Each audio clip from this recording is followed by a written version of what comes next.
O bicho pegou para Israel. Graça e paz aprofundados, chegamos a Oséias capítulo 10, um capítulo realmente desafiante, onde a gente vai estudar sobre os altares dos ídolos de Israel que serão derrubados, as fortalezas de Israel que vão cair e também o juízo que infelizmente foi inevitável. Então, antes de eu te explicar isso tudo, antes da gente analisar e meditar nesse texto, se inscreve no nosso canal, curta, compartilhe. Eu tenho um canal de evangelismo também no Instagram, chama @evangelismo com coragem. Tem também meu perfil pessoal, que é @Luiz Carvalho Pro. Eu falo de várias coisas lá do meu trabalho, da minha vida. A gente pode trocar uma ideia mais de perto. E também, gente, o 5am. É no 5am que todos os dias a gente ora, a gente adora o Senhor e também estuda a palavra de Deus. A gente estuda, então a gente estuda um capítulo por dia, mais provérbios. Então imagina você todos os dias ler 2 capítulos da Bíblia. Isso cientificamente já está comprovado que muda completamente a pessoa. Isso transforma a pessoa. Então quer essa transformação? Clique aqui, tem os links aqui na bio. Se não tiver nesse vídeo, nos outros vídeos do canal, tem para você entrar e já participar já a partir de amanhã. Simbora, então, nós vamos analisar alguns versículos aqui, a maioria deles nós vamos analisar e meditar, porque tem muita informação aqui interessante e aplicável para a nossa vida, amém? Vamos lá, versículo 1 diz assim, de Oséias 10, Israel é uma vide, uma videira inútil, que produz fruto para si mesmo, conforme a abundância do seu fruto. Multiplicou também os altares, conforme a bondade da sua terra, aumentaram as imagens dos ídolos. Então isso aqui, esse pouco fruto que está falando aqui, ela produzia não para Deus, então ela não estava produzindo tanto aqui, segundo o texto, mas produzia para si, já tinha esquecido de Deus, de ofertar para Deus, de lembrar, de consagrar para o Senhor. Então não era usado para o Senhor, era utilizado para quê? Esse recurso para multiplicar altares, gente, isso mesmo, ou seja, altares a Deus ídolos. Então, praticando aqui aquele pecado que Deus abomina e que Deus repreende muito poderosamente, que é a idolatria.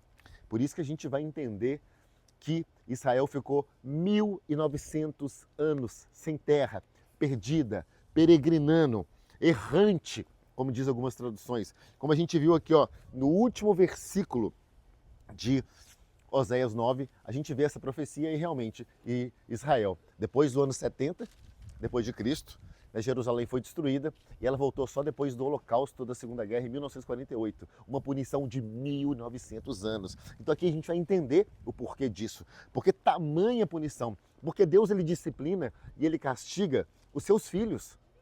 Imagina que você está cuidando do filho de outra pessoa. Você não vai disciplinar ele como o seu filho. É diferente. Então esse castigo que Deus deu para Israel foi duas coisas. Proporcional ao tanto de pecado que ele fez e proporcional ao tanto que Deus amava Israel. Só que nesse período de 1900 anos, como eu falei no vídeo anterior, Deus guardou Israel também, principalmente a sua identidade, a sua cultura, a sua força, a sua genealogia e o seu poder como povo. Tanto que é um povo que, disparado, tem mais prêmio Nobel, é um povo especial, guardado e próspero até hoje. Amém?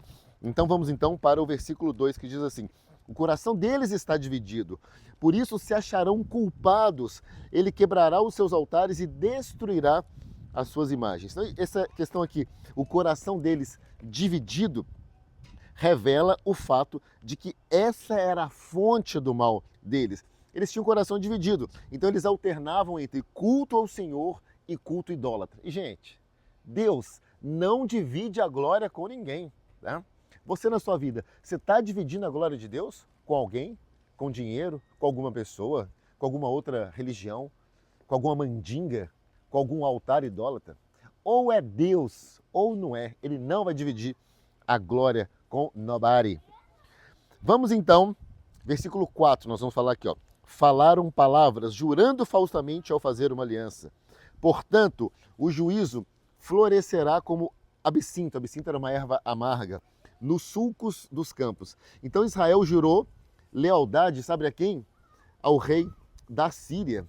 E aí fez um tratado com o rei do Egito. Então, gente, por causa disso, a ira de Deus cobriu a terra, como diz o texto aqui, como ervas daninhas.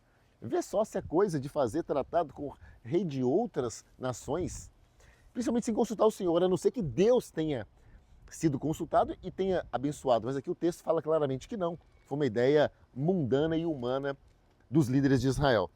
E aí a gente vai para o versículo 5 que diz assim: os habitantes de Samaria serão atemorizados por causa do bezerro de Bet-Aven, porquanto o seu povo se lamentará por causa dele, e também os seus sacerdotes que nele se regozijavam por causa da sua glória, porque ela se apartou dele. Então o que ele está falando?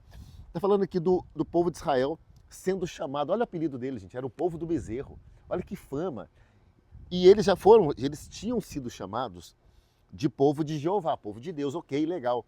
Mas ser chamado de povo do bezerro, que coisa humilhante para eles, humilhante para Deus. E aí, como eles escolheram o bezerro para ser o Deus deles, então Deus, o que faz? Deus abandona. Porque, vocês querem bezerro? Então vocês acreditam que é bezerrinho de ouro? Então deixa vocês comigo. Vamos entender mais isso. Versículo 6. E será ele levado para a Síria, como um presente ao rei Jarebe. Efraim está confuso, Israel será envergonhada por causa do seu próprio conselho. Então, esse bezerro aqui é o Deus nacional, né, de Israel, que eles colocaram, e esse conselho, né, que eles receberam, o conselho deles, é o que levou à destruição de Israel, de ter recebido conselhos errados e ter permitido isso. Amém? Então a gente pula agora para o versículo 10, que vai falar agora das fortalezas de Israel caindo. Versículo 10 diz assim: eu os castigarei segundo o meu desejo, e povos se ajuntarão contra eles, quando então se atarem aos seus dois sulcos. Esses dois sulcos, o que é? Judá e Israel. Ou seja, esses dois reinos, eles foram levados para o cativeiro, foram forçados a trabalhar como bois, cada um no seu próprio, né, sulco, e Judá caiu depois. Judá caiu 133 anos depois da queda de Israel, né?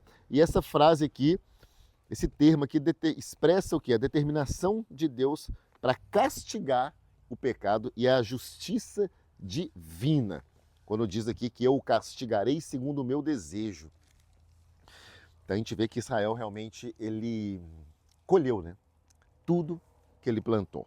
E no versículo 11 diz assim: Efraim é uma bezerra domada que gosta do debulhar, mas eu passarei sobre a formosura do seu pescoço. Eu farei levar o jugo a Efraim, e Judá lavrará, e Jacó quebrará os seus torrões. Então o sentido aqui nesse versículo que a gente vê aqui são esses dois reinos, né, Israel e Judá, que não estavam dispostos a levar a se permitir serem julgados assim, a serem governados pelo governo de Deus, pelo governo divino. Eles optaram pelo senhorio do homem, e o senhorio do homem, gente, inevitavelmente ele vai ser tirano. Então, infelizmente, por causa disso, eles foram levados cativos, eles foram completamente destruídos. E na nossa vida, será que a gente está disposto a levar as nossas coisas para o Senhor? Ou a gente aceita muitas vezes um conselho humano que muitas vezes vai contra a palavra, um conselho nem que seja, mesmo que seja um conselho às vezes de um pastor, às vezes de um cônjuge, às vezes de um pai, mas será que essa pessoa, na melhor das intenções, o que ela está falando é a mesma vontade de Deus? Porque nós, seres humanos, somos limitados, somos falhos. E aqui mostra, isso aqui de Israel, ele preferiu escutar homens e não escolheu o Senhor da glória, o Rei dos Exércitos, que estava com ele ali o tempo inteiro. No versículo 12 diz assim: semeai para vós em justiça, cegai misericórdia, arai para vós o campo de lavoura, porque é tempo de buscar o Senhor, até que venha e vos ensine justiça. Então aqui, gente, uma parte muito interessante, uma parte nova que a gente vê aqui nesse capítulo, que é, em meio a tanta advertência, a graça de Deus aparece no Antigo Testamento, trazendo uma mensagem de misericórdia, que se eles tivessem aceitado isso aqui, teria salvado Israel. Só que eles não aceitaram. Infelizmente, não aceitaram. Então essa ordem aqui, arai para vós o campo da lavoura, indica o esforço que eles deveriam ter feito para receber uma justiça melhor e não a ira do Senhor. Ou seja, eles não buscaram. Deus falou, me busque que vai dar bom. Ainda dá tempo, Israel. Nós estamos aos 45 do segundo tempo, você está sendo massacrada, você está prestes a ser destruída. Mas se você buscar, eu sou capaz de reverter tudo. Assim é Deus na nossa vida. A gente pode estar prestes à ruína, ter feito vários... Estou até arrepiando, ó, xerecantara. A gente pode ter feito vários pecados, mas Deus é aquele Deus que Ele aparece no final. Mas nós precisamos clamar, nós precisamos buscar, porque Jesus bate na porta, querendo nos ajudar. Ei, eu estou vendo você se destruir, eu estou vendo você se acabar, você pecar, você sem temor, eu estou aqui batendo. Mas se nós não abrirmos a porta, entra Jesus, entra, você é bem-vindo aqui. Se a gente não fizer isso, Ele não vai entrar, porque nós temos o livre-arbítrio e Ele respeita o nosso livre-arbítrio. Amém?